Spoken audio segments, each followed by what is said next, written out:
YouTube. Untuk YouTuber-YouTuber baru yang ingin mengikuti jejak langkah Mas Fahmi mendapatkan monetisasi secara cepat di YouTube, itu bagaimana gitu. Oke. Setelah itu kan aku baru tahu nih kalau Mas Fahmi tuh bikin YouTube setelah pulang. Iya. Itu tuh gimana sih awal mula bikin YouTube? Oh iya. Gitu-gitu. Jadi YouTube itu sebenarnya karena simply aku pengen mengabadikan jalan-jalan di Eropa. Documentary kan? Iya, pengen mengabadikan jalan-jalan di Eropa aku ke YouTube gitu. Karena kan sayang kan, dan aku dulu juga beli kamera biar kayak kalau HP kan ya sayang Harus kan. niat dong. Eropa HP, udah HP zaman dulu juga nggak terlalu Hmm. ini ya, nggak kayak Iya. sekarang.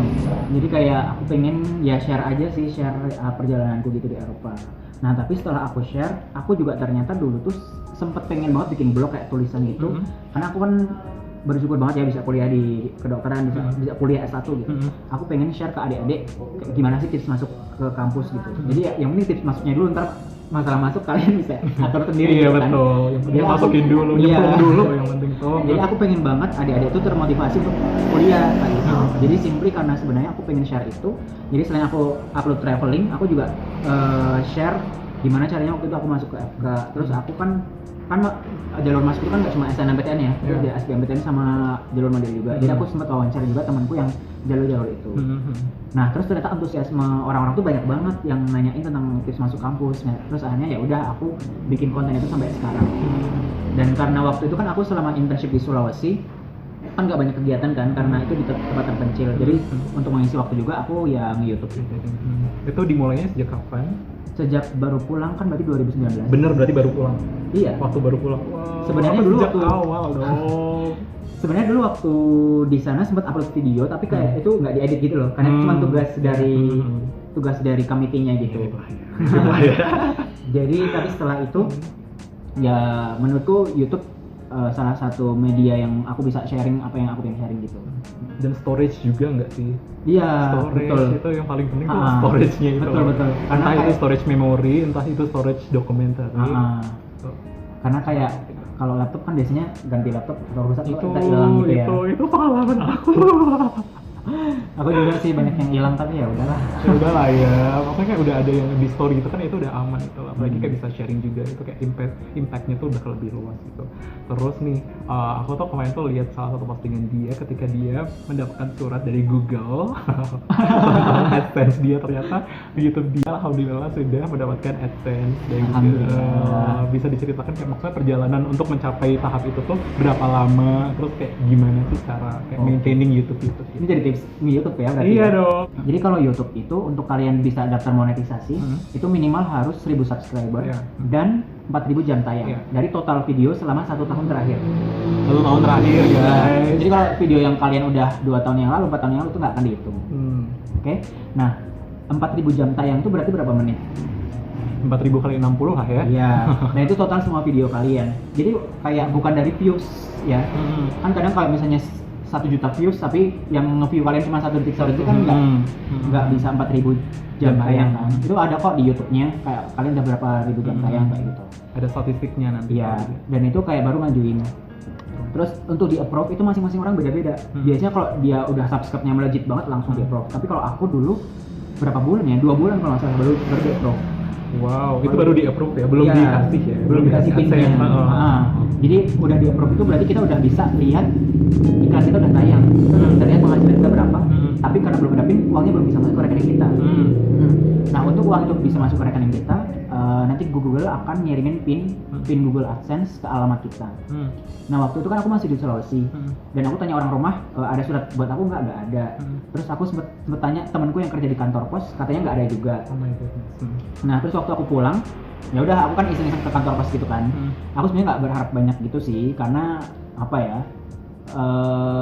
Ya udahlah kan buat sampingan aja kan di YouTube gitu. Terus aku cek, Mas ada ini nggak surat dari YouTube atas nama Fahmi Kurniawan gitu. Alamatnya mana Kak? Kamu Langit Sari Kediwan gitu. Terus kayak dicari-cari sama masnya di kantor pos. Terus kayak wah ada ternyata. Itu kayak waktu dapat visa itu ya, rasanya ya? Ya enggak sih. Enggak. lebih excited waktu dapet visa gitu. Oh, Karena iya. kan kalau AdSense kan ya buat verifikasi Iya. aja yang kayak uangku juga belum banyak banget lah. Yang penting kan udah ada. Iya alhamdulillah sih. Jadi kayak apa ya? Itu sebuah apresiasi dari YouTube juga kalau ya apa yang aku lakuin, apa yang Ada awalnya. mau lakukan dan lakuin jadi lakukan. Apa yang aku lakuin juga diapresiasi oleh YouTube gitu. Betul. Dan ya alhamdulillah sih bisa dapat AdSense. Insya Allah nanti bulan depan berarti udah bisa cair uangnya. Mantap. Untuk YouTuber baru yang ingin mengikuti jejak langkah Mas Fahmi mendapatkan monetisasi secara cepat. Nggak cepat juga sih. Maksudnya mendapatkan monetisasi di YouTube itu bagaimana gitu. Oke, kalau menurutku pertama harus cari niche. Apa ya bacanya? NICHE. Niche. Itu tuh suatu topik atau suatu konten yang itu tuh kita banget dan orang akan nonton gitu. Jadi kayak, dan aku baru sadar kalau nicheku itu adalah tentang tips masuk kedokteran. Jadi begitu aku upload itu udah pasti banyak yang nonton. Mau aku promosi nggak promosi udah pasti banyak yang nonton. Itu cari hal yang emang kamu passionate di situ, sesuai kapasitas kita, tapi orang-orang akan nonton gitu. Nah, gimana caranya orang-orang nonton? Itu pertama bikin apa sih cover ya? Thumbnail yang clickbait gitu, yang clickbait sama yang kayak orang-orang akan ngeklik gitu. Yang penting tuh ngeklik dulu orang-orang gitu. Masalah kontennya bagus atau enggak urusan belakangan gitu. Soalnya kayak 1-2 detik cukup membantu lah ya. Cukup membantu dan itu emang bener. Kayak aku lihat apa ya, YouTuber kebanyakan YouTuber ya kayak gitu, mau Deddy Corbuzier atau siapapun biasanya dia akan bikin thumbnail yang clickbait, judul juga clickbait kayak gitu. Terus yang lain konsisten. Dan jangan lupa kayak ajakan untuk subscribe gitu, jangan lupa subscribe gitu. Karena kalau misalnya videomu bagus banget, tapi kalau cuma satu video ya orang-orang nggak akan subscribe. Betul sekali. Terus apalagi ya? Kalau aku balasin komen gitu sih biasanya. Karena kalau algoritma Instagram, YouTube dan sosial media apapun, semakin banyak interaksi di konten kita kan orang-orang akan semakin banyak nonton gitu kan. Dan itu kayak bisa appear di ini juga ya, makanya direkomendasikan YouTube untuk dimasuk di halaman utama. Jadi itu kayak gimana ya, algoritma emang kayak gitu. Jadi semakin viral, view-nya akan makin naik. Makanya itu video-video artis itu kan gampang banget viralnya kan. Makanya itu untuk menuju kayak gitu ya kita harus pintar-pintar untuk bikin konten yang clickbait tapi bermanfaat dan konsisten kayak gitu. Betul. Terus apalagi ya? Jujur buat awal-awal kayak menurutku jangan terlalu ngejar uang yang sampai kayak apa ya, ambisi banget gitu. Menurutku jangan sih, lebih baik ya boleh sih ngejar uang kan, orang juga butuh uang ya, tapi kayak betul. Kayak menurutku jangan jadikan itu yang ultimate goal-nya dulu gitu di awal-awal ini ya, karena itu sulit. Karena aku kayak ya pasti ngebandingin gitu kan, gaji dokter kan gaji YouTuber. Iya aku dong. gitu. Kayak aku capek banget loh ngedit itu YouTube, capek banget, tapi dengan AdSense yang menurutku buat awal-awal ya nggak terlalu banyak lah kayak gitu. Jadi ya mending kepuasanku itu datang dari aku udah bisa ngasih manfaat ke, semoga udah bisa ngasilin konten dan karya yang bisa bermanfaat ke banyak orang, instead of kebahagiaanku atau kepuasanku diukur dari AdSense yang masuk. Kalau AdSense itu aku anggap sebagai ya apresiasi aja lah gitu untuk nge-YouTube, untuk beli alat-alat baru dan sebagainya, untuk mengembangkan YouTube itu sendiri gitu. Tuh guys, kalian harus dengar itu untuk para YouTuber baru seperti aku. Tapi bisa kok, bisa. Oh, bisa lah ya. Bisa. Oh iya, biasanya lihat aja konten-konten yang lain, pasti kalian akan dapat feel-nya deh. Kayak konten apa yang banyak view-nya. Dan itu tuh pasti udah disesuaikan dengan penonton Indonesia gitu. Pasti kalau konten-konten yang kayak heboh terus kayak apa ya, itu which is bukan aku banget. tapi gimana ya, ya emang pasarnya itu yang ditontonnya gitu kan, pasarnya di situ dong, gimana dong. Terus kayak menurutku bikin keunikan dan satu topik aja sih yang orang-orang tuh kalau ketika ngelihat YouTube kita, orang-orang akan notice, oh ini YouTube tentang gitu, hal yang mengasosiasikan YouTube kita sama sesuatu itu kan. Iya. Ada lagi? Konsisten aja sih. Menurut gue lebih baik konsisten walaupun kualitas videonya nggak bagus-bagus amat dibandingkan kualitas videonya yang bagus banget tapi lo cuma upload sekali setahun. Nah itu, karena itu maksudnya kayak nggak nambahin ini ya, engagementnya jadi nggak berjalan. Betul banget. Satu doang kanalnya. At least ya kalau mau konsisten seminggu sekali, tapi kalau nggak bisa ya sebulan sekali lah. Gitu. Okay. Minimal banget. Terus kita masuk ke pertanyaan netizen ya. Oh belum ya? Orang pasti kaget waktu bagian pertanyaan netizen. Di video aku yang sebelumnya juga seperti itu guys. Jadi ini adalah pertanyaan netizen yang sudah aku bagikan di IG stiker story aku. Itu apalah namanya. Yang pertama dari PNDRY_. Pertanyaannya adalah, keliling Eropa dalam rangka apa kakak? Suka duka bikin visanya apa? Oke. Di sum up aja ya dari cerita yang tadi. Oke, ringkasannya ya. Jadi keliling Eropa dalam rangka ikut 4 kegiatan. Jadi ada conference di Denmark, magang di perbatasan Prancis sama Swiss, presentasi poster di Belgia, sama exchange di Prancis. Terus suka duka bikin visanya, ditolak visa aku. Mungkin bisa back ke video yang tadi, menit keberapa gitu. Menit keberapa atau part berapa itu tadi, karena aku bakal bagi ini menjadi part-part. Karena program ini tuh dibiayain tapi uangnya itu di akhir, sementara aku nggak punya duit buat apply visa gitu. Jadi dulu aku sempat pinjam uang dulu sih, tapi aku balikin setelah aku balik gitu. Kita sama. Oh my god. Itu. Jadi suka dukanya adalah pernah ditolak, bolak-baliknya juga. Bolak-balik Wonosobo Jakarta. Nanyain ke kedutaan sampai 3 kali, kayak udah no hope, kayak ini digantungin berangkat atau enggak kayak gitu. Tapi alhamdulillah akhirnya berangkat kayak gitu. Dan itu biaya visanya adalah 100 euro tuh, camkan waktu itu. Lalu pertanyaan kedua lah, kira-kira Madani, caranya gimana untuk bisa keliling Eropa? Caranya harus punya duit juga sih. Maksudnya gini, kalian harus punya tujuan ke Eropa tuh mau ngapain? Ya entah mau exchange atau mau kuliah kan bisa juga ya, kuliah S2 atau ya simply karena jalan-jalan, ya terserah. Nah, pasti kan kalau ke Eropa kan harus punya duit ya, entah itu dari orang tua kita atau dari sponsor atau dari beasiswa misalnya.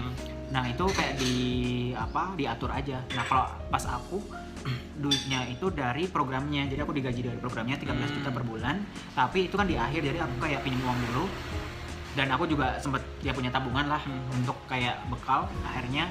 Dan kayak buat keliling Eropanya tuh gampang lah, jalan-jalan tuh mudah asal kalian punya uangnya dan punya programnya jelas itu mau kemana kayak gitu. 1 niat, 2 finansial tuh. Iya. Yang ketiga adalah dari Bagas_Benu. Ajarin ngedit semulus itu dong Mas Pam. Ngedit apa ya? Ngedit video, kayak video di Eropa. Iya mungkin. Oh, ya mungkin. Sebenarnya mungkin kameranya kali ya, karena kameraku tuh dulu mirrorless gitu. Canon kalau nggak salah deh, aku lupa karena udah aku jual lagi. Karena itu kameranya bagus guys.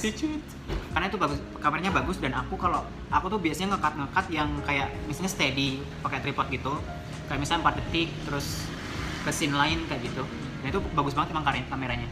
Terus buat ngedit apa ya? Aplikasinya mungkin? Aku pakai simpel banget kayak SDC. Itu juga nggak ada stabilizernya, jadi memang udah dari kameranya kayaknya. Karena kamera itu sangat menentukan kemulusan video kalian. Itu ala Mas Fahmi ya? Ala saya. Orang-orang beda-beda, tapi itu yang dari Mas Fahmi. Sip.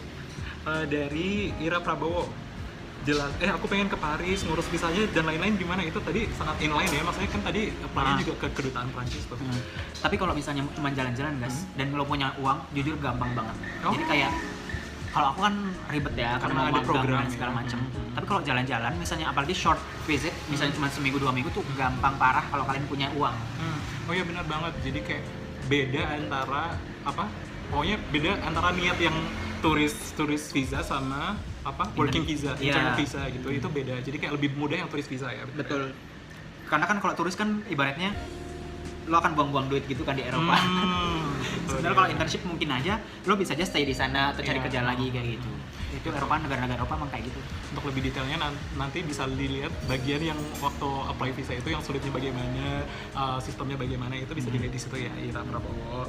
Terus Aris_Tian, mencicipi banyak negara di Eropa, rasanya kayak gimana? Manis, asam, asin? Semuanya rame rasanya. Rasanya. Benar-benar suatu hal yang mengubah hidup banget sih. Kayak ketika aku pulang tuh aku sampai, aku pernah ke Eropa ya gitu, kayak sampai nggak percaya gitu loh. Setelah lihat videonya, wah ternyata pernah ke sana.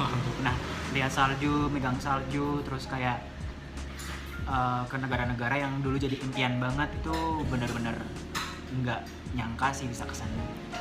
Pernah ngelakuin yang kayak orang-orang awam ngelakuin nggak sih, kayak pinching myself, kayak ini beneran gak sih aku di Eropa? Enggak sih, kebetulan. Sinetron banget ya. Terus selanjutnya adalah Hasbiantoro. Insya Allah besok aku bisa nyusul. Amin. Amin ya Allah.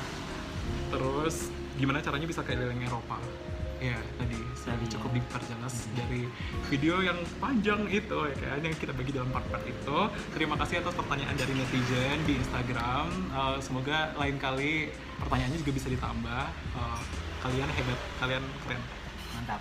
Sekian pembicaraan dengan Mas Fahmi. Terima kasih banyak untuk 3 poin utama yang menjadi bahan pembicaraan di video part-part itu. Selanjutnya, apa yang ingin Mas Fahmi capai lagi di kemudian hari yang masih menjadi mimpi besar Mas Fahmi? Oh iya, banyak ya, nanti banyak ya.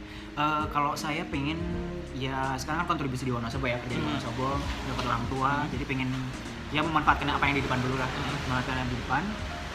Terus pengen sambil persiapan S2 juga, insya Allah S2. Terus apa namanya, setelah S2 nanti juga pengen spesialis juga kayak gitu. Jadi lebih ke kalau karir itu sih. Oke. In terms of karir, jadi kayak kita doakan semoga semua yang Mas Fahmi inginkan tercapai. Amin. Terima kasih sudah membagi ilmunya kepada kita semua. Semoga kalian semua mendapatkan manfaat dari video ini. Jangan lupa subscribe, like, dan komen di bawah ini. Untuk yang belum follow Mas Fahmi di Instagram, bisa di Instagram @masfahmofficial. Mas Fahmi Official. Terus YouTube YouTube-nya juga adalah Fahmi Kurniawan. Oke, nanti aku sertakan linknya di description box di bawah. Terima kasih teman-teman sudah melihat Elaborate. Thank you so much for viewing for watching. Dan sampai jumpa di episode berikutnya. Bye bye.